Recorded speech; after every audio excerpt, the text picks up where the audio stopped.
दिनांक 8 जून 2025 रोजी दुपारी 1:45च्या सुमारास नंदुरबार शहरातील सोनार गल्ली परिसरातील श्याम ज्वेलर्स या दुकानात अनोळखी दोन इसम हातातील चांदीचे ब्रेसलेट खरेदी करण्याच्या उद्देशाने आले होते।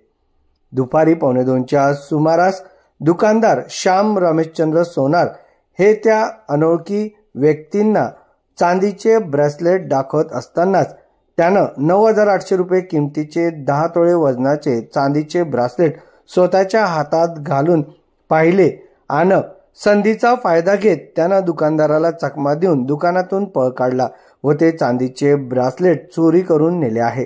या प्रकरणी दिनांक 8 जून 2025 रोजी सायंकाळी 5:06 नंदुरबार शहर पोलीस ठाण्यात श्याम रमेशचंद्र सोनार यांनी दिलेल्या फिर्यादीवरून अनोळखी दोन व्यक्तींविरुद्ध चोरीचा गुन्हा दाखल करण्यात आला आहे।